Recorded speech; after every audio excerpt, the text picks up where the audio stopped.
I'm sure he sat there and he brooded day after day. This little snot-nosed brat, David, I'm sick of him. He makes me look bad. All the people like him better. But I was the one that was chosen first. I'm better looking than he is. I'm taller than he is. I'm a better warrior than he is. I'm the first king. Who's this guy? What's he doing here? But Saul decides, I'm going to keep him close. He's good for something. He's popular. I'm not going to send him back out to the sheep. So he brings David to play the harp, and it's a good thing. Because with all this brooding going on, with all this stuff working up inside of him, he has a tendency to fly into a rage. It's kind of interesting because if you look in the Bible, it says that God allowed these evil spirits to come to torment him, and that Saul would prophesy at those moments. But that word prophesy is a unique word. It means to speak forward, as the Spirit moves you. But it's not the Spirit of God moving him. It's these evil, tormenting spirits. And so the word probably is not best translated as prophesy. The word's probably better translated as rave. To rant and to rave. Because he's giving voice to what this evil spirit is tormenting him about. He's probably sitting there muttering under his breath, I hate this guy. He's a good harp player. That makes me feel better. But other than that, I don't like him. He's going to take my place. He's probably listening to the whispers of this evil spirit. He's probably listening to the whispers around the throne. I got to tell you, people, you got to be careful. You got to be careful when you're listening to the whisperers. See, there's a time, that's the time when you begin to hear all this whispering going on about how you've been denied, about how somebody else is a usurper, how somebody else is treating you poorly. You got to stop. When you start hearing all those whispers, you got to stop. That's the time when you got to stop that bad thinking. You say, wait a minute. Maybe I need to pray for a second here. Maybe I got to stop listening to all these other voices and listen to what God has to say. Saul couldn't do it. David could. He takes a look over at David and goes, I got a handy spear. Take that, you little brat. Luckily, David moves quick. Twice he had to duck a spear from Saul.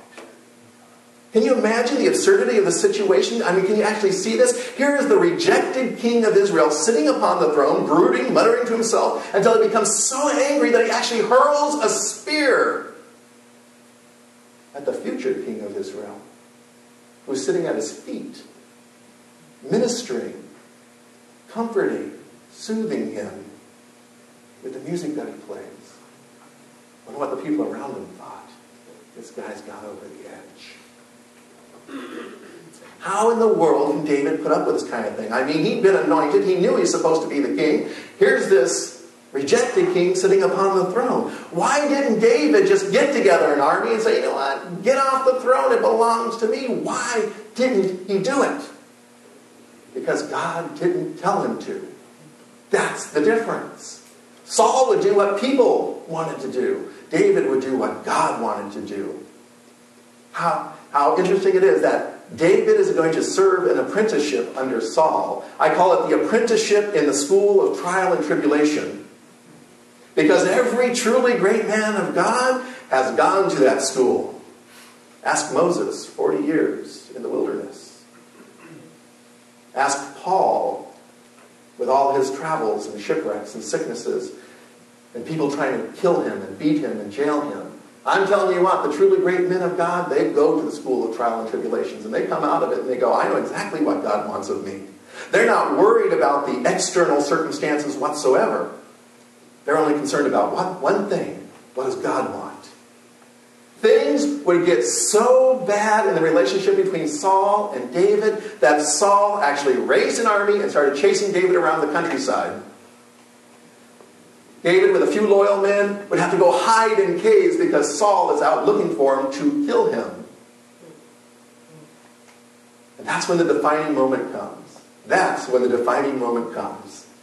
Here's David, hiding in some dark cave somewhere with a few loyal men. And outside the cave just happens to be Saul and his army.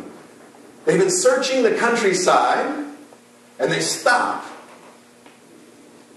King looks at his army and says, guys, hang on, I'm going to run up to that cave and do some king business. He had to go to the bathroom. So he runs up to the cave to go to the bathroom. The cave David happens to be hiding in, unbeknownst to him. And while he's doing his king business, a bit occupado at the moment, David is right behind him.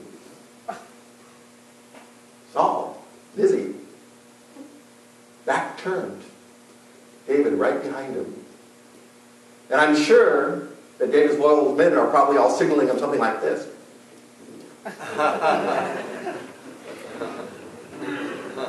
Come, do it. God has delivered him in your hands. Do it, do it. And if I